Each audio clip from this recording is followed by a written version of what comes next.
Hello friends, welcome to study zone education. इस video में बात करेंगे आज के दिन भर के मोस्ट इंपॉर्टेंट करंट अफेयर्स के बारे में। तो ध्यान से देखिएगा इस पूरे वीडियो को। दोस्तों, अगर आप किसी भी गवर्नमेंट जॉब एग्जाम की प्रिपरेशन कर रहे हैं जिसमें करंट अफेयर्स पूछी जाती है, तो आप डेली करंट अफेयर्स देखने के लिए हमारे चैनल को सब्सक्राइब कर सकते हैं। हम लोग रोज़ शाम को सबसे पहले इस चैनल पर आपको डिटेल से करंट अफेयर्स पढ़ाते हैं, जो कि आपके आने वाले सभी एग्जाम्स के लिए काफ़ी ज़्यादा बेनिफिशियल होगी। तो स्टार्ट करते हैं आज की करंट अफेयर। इस वीडियो के लास्ट में मैं आपसे एक क्वेश्चन पूछूंगा, तो उस क्वेश्चन का आंसर आप कमेंट करके बता सकते हैं।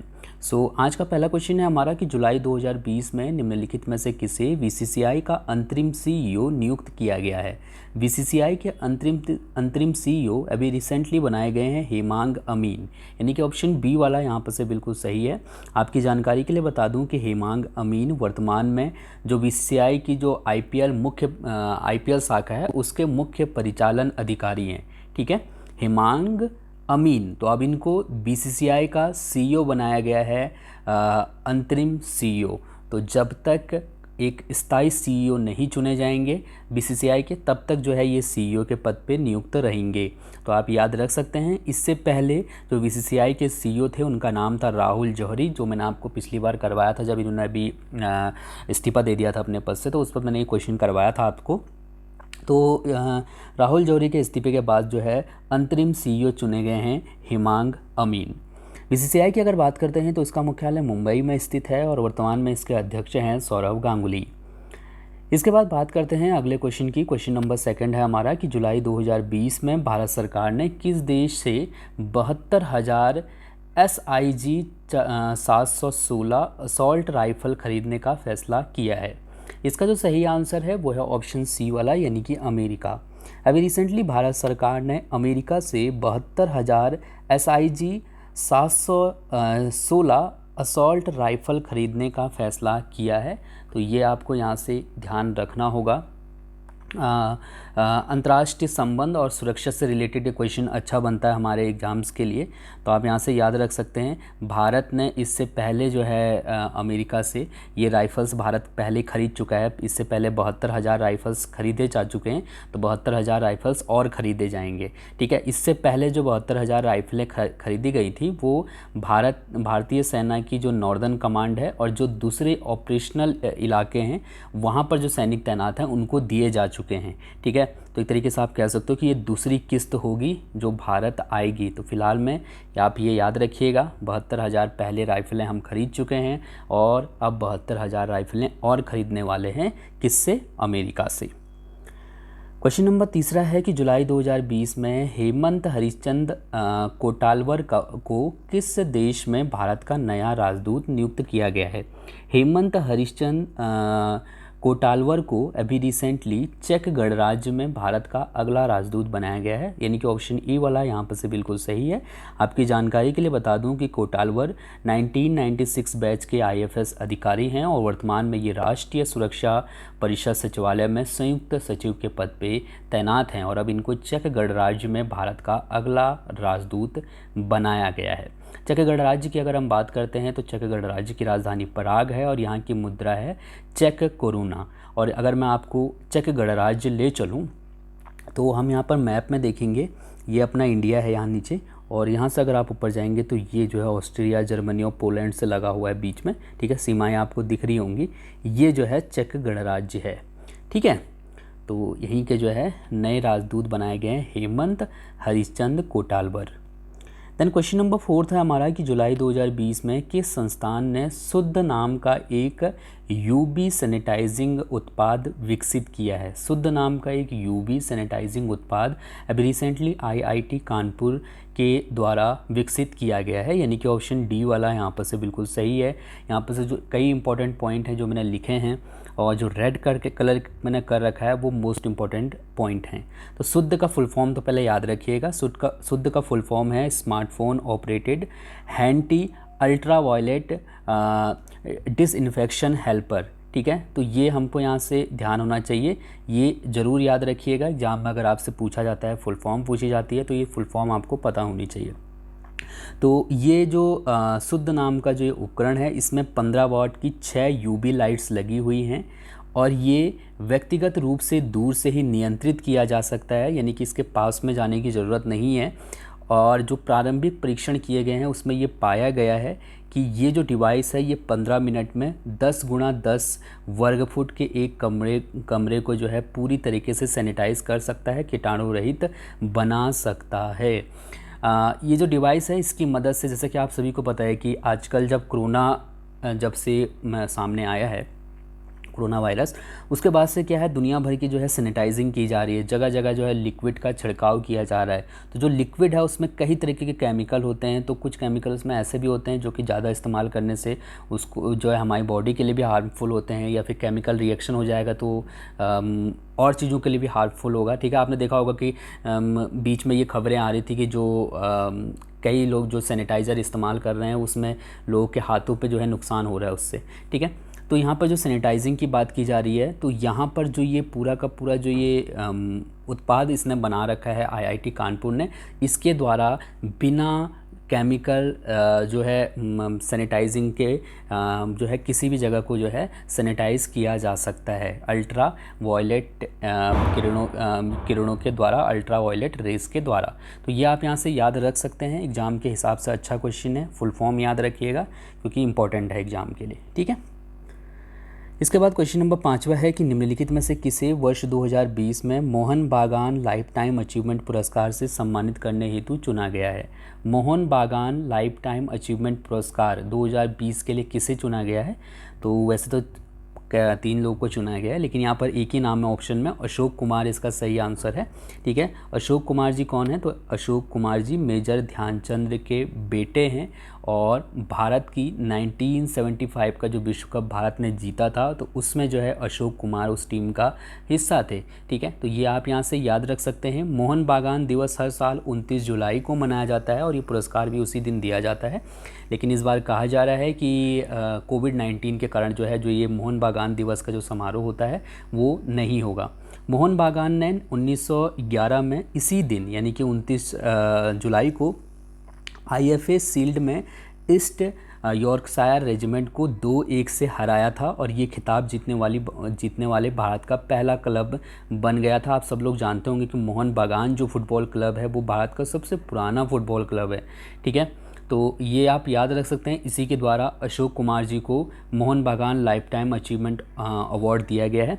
यहाँ पर कुछ नाम और हैं जो मैंने लिखे हैं और ये आपको याद भी होने चाहिए, जो यहाँ पर मैं आपको दिखा दे रहा हूँ। जैसे मोहन बागान रत्न पुरस्कार जो है वो गुरबख्श सिंह जो कि हॉकी के खिलाड़ी हैं और साथ पलाश नंदी जो कि क्रिकेट के खिलाड़ी हैं, इन दोनों को जो है मोहन बागान रत्न दिया गया है। लाइफ टाइम अचीवमेंट के लिए इस बार अशोक कुमार जी जो कि हॉकी के खिलाड़ी हैं, प्रवण गांगुली जी को जो कि फुटबॉल के हैं और मनोरंजन पोरेल जो कि एथलीट हैं, इनको जो है इस बार लाइफ टाइम अचीवमेंट अवार्ड दिया जाएगा। सर्वश्रेष्ठ फुटबॉलर की अगर हम बात करते हैं तो जोशबा बेतिया को दिया गया है। इसी तरीके से अगर सर्वश्रेष्ठ युवा खिलाड़ी का पुरस्कार अगर देखा जाए तो ये सजल बाग को दिया गया है अंडर 18 टीम के अंतर्गत। ठीक है, तो ये आप याद रख सकते हैं, ये अलग अलग कैटेगरी में ये पुरस्कार दिए गए हैं। सबके नाम मैंने यहाँ पर लिख दिए हैं। ठीक है, प्रणव गांगुली है ये फुटबॉल खिलाड़ी, तो ये आप याद रख सकते हैं। यहाँ पर सभी लोग का नाम अच्छे से ध्यान रखिएगा, खास करके ये 2 पॉइंट काफ़ी इंपॉर्टेंट है हमारे लिए। और अगर आपसे एग्जाम में ये पूछा जाता है कि मोहन बागान सर्वश्रेष्ठ युवा खिलाड़ी का पुरस्कार किसे दिया गया 2020 में, तो सजल बाग का नाम आपको यहाँ से ध्यान होना चाहिए। क्वेश्चन नंबर 6 है कि अ सॉन्ग ऑफ इंडिया नामक पुस्तक के लेखक कौन है? अ सॉन्ग ऑफ इंडिया नामक जो पुस्तक है उसके लेखक हैं रस्किन बॉन्ड, यानी कि ऑप्शन ई वाला यहाँ पर से बिल्कुल सही है। आप सभी लोग जानते होंगे, बहुत फेमस राइटर हैं रस्किन बॉन्ड जी। 20 जुलाई 2020 को ये बुक लॉन्च होने वाली है। इस बुक को पेंगुइन रैंडम हाउस इंडिया के ई प्रिंट फफिन बुक्स के द्वारा लॉन्च किया जाएगा। तो यहाँ पर से इम्पॉर्टेंट पॉइंट है एग्ज़ाम के लिए, ये काफ़ी इंपॉर्टेंट पॉइंट है। जो नई बुक है वो एग्ज़ाम में पूछा जाता है कि किसी भी बुक का नाम दे दिया जाएगा, उसका राइटर पूछ लिया जाएगा, तो यहाँ पर से ये ध्यान रखिएगा। ठीक है, अ सॉन्ग ऑफ इंडिया नामक जो बुक है वो रस्किन बॉन्ड जी की बुक है। क्वेश्चन नंबर 7वां है कि जुलाई 2020 में किस राज्य के मुख्यमंत्री को पॉल हैरिस फेलो सम्मान से सम्मानित किया गया है? पॉल हैरिस फेलो सम्मान से अभी रिसेंटली तमिलनाडु के मुख्यमंत्री को सम्मानित किया गया है। कौन है तमिलनाडु के मुख्यमंत्री? तमिलनाडु के मुख्यमंत्री हैं के पलानी स्वामी। ये जो सम्मान है ये शिकागो के rotary foundation of rotary international के द्वारा दिया गया है। ये पुरस्कार उन्हें दिया जाता है जो लोगों को पेयजल, स्वच्छता, बीमारियों की रोकथाम, पर्यावरण, विश्व शांति आदि प्रदान करते हैं। ठीक है, तो इन्होंने जो भी समाज सेवी काम किए हैं अपनी विभिन्न योजनाओं के द्वारा, उसके लिए जो है इनको ये पुरस्कार दिया गया है, पॉल हैरिस फेलो सम्मान। ठीक है, तमिलनाडु के मुख्यमंत्री को। क्वेश्चन नंबर 8वां है कि जुलाई 2020 में आंद्रेज डूडा किस देश के राष्ट्रपति चुने गए हैं। आंद्रेज डूडा ये अभी रिसेंटली पोलैंड के राष्ट्रपति चुने गए हैं, यानी कि ऑप्शन ए वाला यहाँ पर से बिल्कुल सही है। हालांकि इससे पहले भी यही जो है पोलैंड के राष्ट्रपति थे, ये इनका दूसरा कार्यकाल होगा। पोलैंड की राजधानी है वॉर्सो, यहाँ की जो मुद्रा है वो है जलोटी, तो ये आपको यहाँ से ध्यान होना चाहिए। इसके अलावा अगर मैं आपको पोलैंड ले चलूँ तो ये अपना इंडिया है नीचे, और आप यहाँ पर देखेंगे जर्मनी ऑस्ट्रिया से लगा हुआ ये है पोलैंड। ठीक है, तो याद रखिएगा इस चीज़ को। चलिए, इसके बाद हम लोग बात करते हैं क्वेश्चन नंबर 9 की कि जुलाई 2020 में प्रसिद्ध डैश नागिन दास संघवी का निधन हो गया। कौन थे नागिन दास संघवी? तो ये प्रसिद्ध पत्रकार थे, यानी कि ऑप्शन ई वाला बिल्कुल सही था, सही है। गुजराती पत्रकार थे, बहुत फेमस पत्रकार थे गुजराती भाषा के, और साथ ही साथ ये राजनीतिक विश्लेषज्ञ भी थे। 2019 में इनके कामों के लिए इनको पद्मश्री से सम्मानित किया गया था, तो अभी जो है इनका निधन हो गया है। क्वेश्चन नंबर 10वां है कि जुलाई 2020 में किस राज्य को एलिट इंडिया ट्रांसफॉर्मेशन समिट में एलिट्स एक्सीलेंस अवार्ड 2020 से सम्मानित किया गया है? तो इसका जो सही आंसर है वो है ऑप्शन बी वाला, यानी कि छत्तीसगढ़ को। अभी रिसेंटली छत्तीसगढ़ को एलिट्स एक्सीलेंस अवार्ड 2020 से सम्मानित किया गया है। छत्तीसगढ़ को ये पुरस्कार छत्तीसगढ़ सरकार के द्वारा छत्तीसगढ़ सरकार की जो महत्वाकांक्षी सुराजी गांव योजना है, और इसके अलावा जो छत्तीसगढ़ सरकार की और जो अन्य योजनाएं हैं उनकी मॉनिटरिंग के लिए तैयार किए गए मुख्यमंत्री दर्पण वेबसाइट और मोबाइल ऐप के लिए दिया गया है। ये जो ऐप है और ये जो ये जो वेबसाइट है और ये जो मोबाइल ऐप है, इसके द्वारा छत्तीसगढ़ सरकार सुराजी गांव योजना और जो छत्तीसगढ़ सरकार की जो और महत्वपूर्ण योजनाएं हैं उन पर नज़र रखती है, तो उसी के लिए जो है ये पुरस्कार दिया गया है छत्तीसगढ़ सरकार को। ठीक है, पुरस्कार है एलिट्स एक्सीलेंस अवार्ड 2020। छत्तीसगढ़ की राजधानी रायपुर है, मुख्यमंत्री भूपेश बघेल हैं और राज्यपाल अनुसुईया उइके हैं। क्वेश्चन नंबर 11वां है कि निम्नलिखित में से किसे वॉन करमन पुरस्कार 2020 के लिए चयनित किया गया है? वॉन करमन पुरस्कार 2020 के लिए चयनित किए गए हैं के सिवान। कौन है के सिवान? के सिवान इसरो के अध्यक्ष हैं, तो ये आप याद रखिएगा, एग्जाम के लिए इम्पोर्टेंट है ये क्वेश्चन। मार्च 2021 में पेरिस में इनको ये पुरस्कार दिया जाएगा। ये पुरस्कार इंटरनेशनल एकेडमी ऑफ एस्ट्रोनॉटिक्स, जिसकी स्थापना 1982 में हुई थी, इसके द्वारा दिया जाता है, और ये पुरस्कार इस एकेडमी के द्वारा, यानी कि इंटरनेशनल एकेडमी ऑफ एस्ट्रोनॉमिक्स के द्वारा दिया जाने वाला ये सबसे बड़ा पुरस्कार है, वॉन करमन पुरस्कार। ठीक है, तो ये आप याद रख सकते हैं। ये पुरस्कार का नामकरण प्रसिद्ध एरोस्पेस वैज्ञानिक थियोडोर वॉन करमन के सम्मान में किया गया है।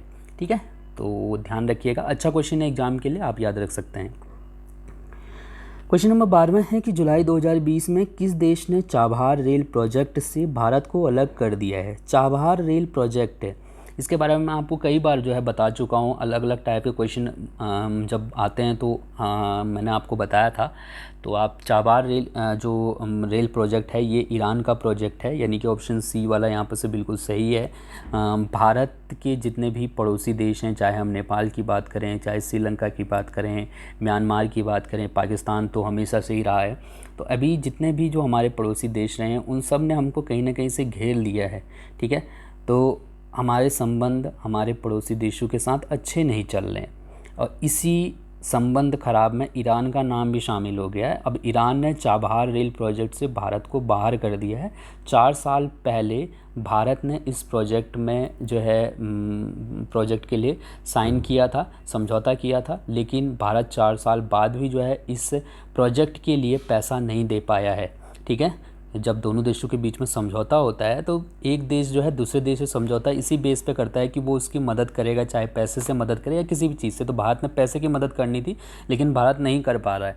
तो 4 साल में एक भी बार जो है मतलब उसने फ़ंड नहीं दिया, जिसकी वजह से ईरान ने भारत को जो है इस समझौते से बाहर कर दिया है। ये जो रेल लाइन परियोजना है ये ईरान के चाबहार बंदरगाह से अफ़गानिस्तान के जारांस तक जाएगी। मैं आपको मैप में दिखा देता हूँ। तो आप यहाँ पर से देख पा रहे होंगे, यहाँ पर चाबार पोर्ट पड़ता है और ये जारांस तक यहाँ पर तक जाएगी ये रेल प्रोजेक्ट। तो काफ़ी बड़ा रेल प्रोजेक्ट है ये, ठीक है। और ईरान ने भारत को बाहर कर दिया है इस प्रोजेक्ट से, जो कि भारत के लिए काफ़ी बड़ी जो है यहाँ पर दुख की बात हो सकती है, क्योंकि लगातार ईरान जो है चीन के संपर्क में है और कहा जा रहा है कि चीन जो है $400 मिलियन करीब जो है इन्वेस्ट करने वाला है ईरान में, ठीक है। तो अगर ऐसा हुआ तो आने वाले टाइम में हमें और ज़्यादा दिक्कतों का सामना करना पड़ सकता है। यहाँ पर चलिए अब बात करते हैं आपके लिए कल के प्रश्न की। इस प्रश्न का उत्तर आपको कमेंट करके बताना था। मैंने आपसे पूछा था कि निम्नलिखित में से किस राज्य ने जून 2020 में मनरेगा की तर्ज पर नौकरी गारंटी योजना शुरू करने का फैसला किया है। तो इसका जो सही आंसर है वो था ऑप्शन डी वाला, यानी कि झारखंड। आप में से कई लोगों ने उत्तर प्रदेश भी लिखा हुआ था, मुझे नहीं पता क्यों लिखा हुआ था। इसका झारखंड जो है सही आंसर हो जाएगा। इससे पहले, झारखंड से पहले केरल ने जो है एक योजना लेके आया था केरल, जिसके तहत जो श्रमिक हैं, शहरी क्षेत्र के जो श्रमिक हैं, उनको 100 दिन की जो है मतलब रोज़गार पक्का दिया जाएगा। जैसे मनरेगा में दिया जाता है 100 दिन का रोज़गार की गारंटी दी जाती, वैसी जो है यहाँ पर भी मतलब 100 दिन का रोज़गार की गारंटी दी जा रही है झारखंड में, ठीक है। तो मनरेगा की तर्ज पे झारखंड ने जो है इस तरीके की योजना जो है लागू की है अपने यहाँ पर। अब बात करते हैं आपके लिए आज के प्रश्न की। इस प्रश्न का उत्तर आप कमेंट करके बता सकते हैं। आपके लिए आज का प्रश्न है कि देइंग पटकाई वन्यजीव अभ्यारण्य किस राज्य में स्थित है। सो इसका आंसर आप कमेंट करके बताइएगा। अच्छा क्वेश्चन है एग्जाम के लिए। देइंग पटकाई वन्यजीव अभ्यारण्य किस राज्य में स्थित है, कमेंट करके बता सकते हैं। अब हाल ही में चर्चा में रहा है, ये क्यों रहा है, अगर आपको ये पता होगा तो आप इसका आंसर भी कमेंट कर सकते हैं। थैंक यू सो मच इस वीडियो को देखने के लिए। आपका दिन शुभ हो। धन्यवाद।